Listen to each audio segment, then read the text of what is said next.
Welcome back to Live Now from Fox. I'm Shawna Khalafi. We are continuing to follow the situation in Mexico. On Sunday, the Mexican army killed the leader of the Jalisco New Generation Cartel, what many call the most powerful cartel in all of Mexico. The cartel responding to his death with violence in Jalisco and surrounding states, blocking roads and setting fire to vehicles. Many flights have been canceled and tourists have been told to shelter in place. USA Today national correspondent Will Carless is in Mexico right now. Thank you so much for being here with us. How are you doing? Thanks for having me on. Doing okay. Yeah, we're struggling on. Yeah, and the U.S. State Department has actually expanded that shelter in place for Americans in Mexico. It includes now more areas of Mexico. Where exactly are you, and how did you end up there? I understand you were actually on vacation. Yeah, I was just here on vacation, been here for a week now. We were supposed to be flying out yesterday, but ours was one of those flights that was canceled. I know some flights were turned around in the air when they were on their way to Puerto Vallarta. We're about an hour north of Puerto Vallarta in a little beach town called Sayulita. It's a place I visited a few times, a lovely little place. But yesterday, as we were preparing to go to the airport, we were literally getting in the car and the hotel manager came running up and said, you know, where are you going? And I said, well, we're heading to the airport. And she said, you can't. The roads are being closed down.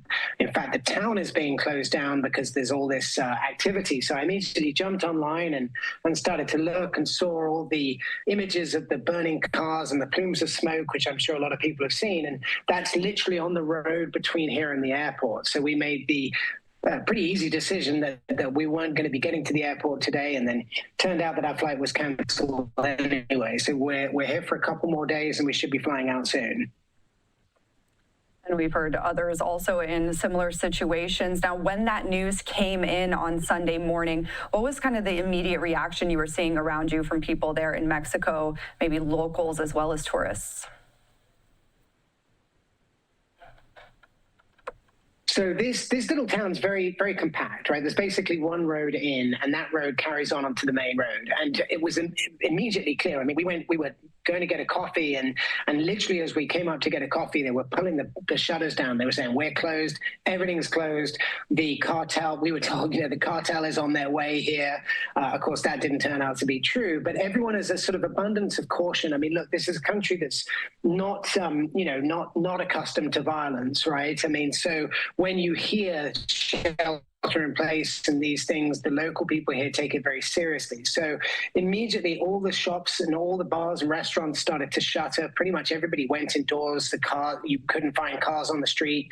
By the evening yesterday, when things had calmed down a little bit, a couple of restaurants opened, or a couple of taquerias, or taco stands, I should say, opened. They probably had long lines because there are thousands and thousands of tourists here with, you know, nowhere to eat and nowhere to go.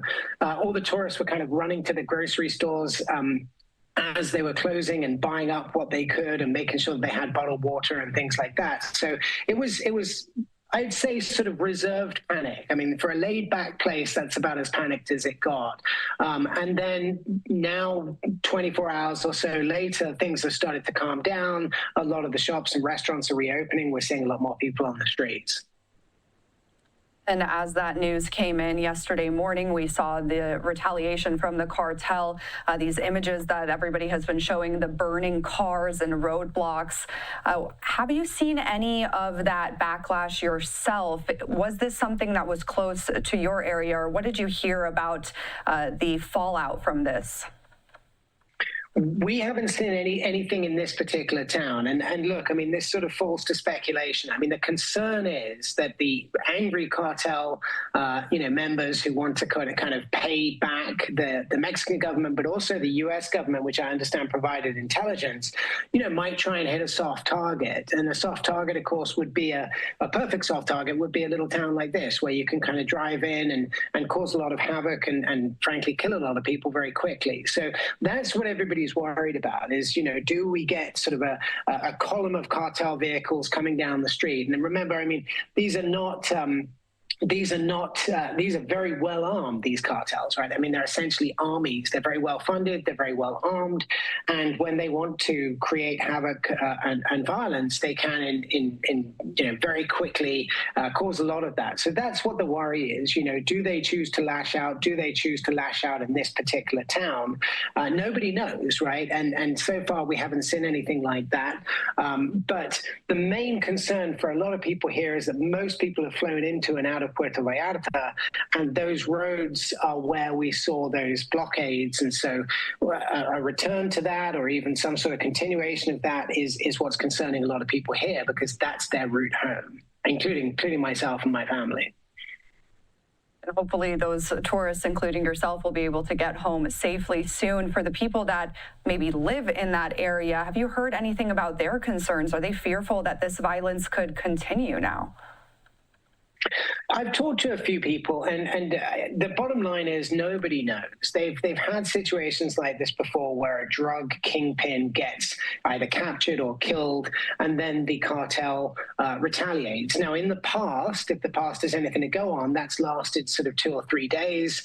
It's been mainly limited to big cities, and so everyone's hoping that they sort of had their flash in the pan and that now that's over. But again, nobody knows what's going to happen. And I think the complication here is this notion, particularly as far as it affects, I'm just going to talk, going back to the tourists for a second. The tourists, the Americans, the Canadians here are concerned that there's a backlash against Trump, because Trump has been, pushing for Mexico to take more action against cartels. And so the question is, do the cartel sort of see that as an excuse to attack tourists? As far as the locals are concerned, they're being cautious, they're being careful, they closed up shop. But look, I mean, these are tourist towns. They rely on the income that the tourism brings in. This is the high season, the dry season. So they're trying to get back to life as normal as possible. And they're trying to, sell as much as they can and make as much money as they can while they can. So, yeah, people are scared, people are worried, but a lot of people have no choice but to kind of go back to business as usual. And last thing here, Will, you kind of described this a little bit, but can you tell me how things have progressed? You said you were able to venture into town and things have calmed down a bit. What are you seeing today versus the immediate aftermath yesterday on Sunday? Very, very different. I mean, it's like two different towns. I mean, yesterday was a ghost town, with a couple of taco trucks open yesterday evening. Today, it's, I'd say, back to 80% of what it was. 80% of the businesses are open, maybe 70%. You don't see the same sort of big crowds in some of the restaurants. I think people are being more cautious, maybe getting food to go and things like that. But certainly, I mean, a lot of the stores are back open. People are back on the beach, not again in the same numbers, but things are gradually returning to normal. And as a journalist yourself, is there anything that maybe you'd like to clear up about the reporting you've seen with your perspective there within what's happening there in Mexico? What else would you like people to know that maybe you haven't seen reported? Yeah, that's a good question. I mean, look, we're hearing so many different rumors and just sort of made up stories. I mean, I've heard everything from all of the airports are shut down to Puerto Vallarta is completely under siege and no one can get any in and out, to the cartel are coming into Sayulita, and none of those things have turned out to be accurate. So what I would urge your viewers to do is to just be very careful about the news that they're consuming, about also what they're sharing. Trusted sources like yourselves, like other major newspapers and cable shows that actually do their fact checking. Don't trust social media, or at least double, triple check it. Unfortunately, the official sources of information, the U.S. Government, the Mexican government, have been very slow to put out any decent information. Nobody could get through to the consulate in Puerto Vallarta, or even any of the big consulates in the major cities in Guadalajara or Mexico City. I tried myself to call them, and no one was at work because it was a Sunday. So I think that's a real disappointment. I mean, look, if the US government knew that this was going to happen, which I assume they may have had some inkling of it, especially if we provided intelligence, I think perhaps there should have been some sort of plan to deal with the fallout from it, the inevitable fallout, which they knew was going to happen for the hundreds of thousands of tourists who are here in Mexico and for the local people. You know, like let's provide good, clear information. That was really sadly lacking for the first 24 hours or so, and it's just starting to kind of crystallize. But look, we're getting information from fellow reporters more than we are from the government, and that's who I trust because of my profession. And I'd say vet your sources very carefully. All right, Will, thank you so much. We really appreciate your perspective. Stay safe, and hopefully we can talk to you again soon. We hope you're able to get home safe soon. Thanks for having me on. Thank you. And a little more information put out by the Associated Press today about this operation in Mexico. Mexican authorities say that El Mencho, the cartel leader, was killed while they were trying to capture him. They say at least 73 people died in that capture attempt, as well as the violent aftermath of his death. That number includes Mexican security forces, suspected cartel members, and others. The Defense Department says it also made arrests and seized arms, armored vehicles, and rocket launchers during this operation. We will continue to follow this and bring you the very latest out of Mexico.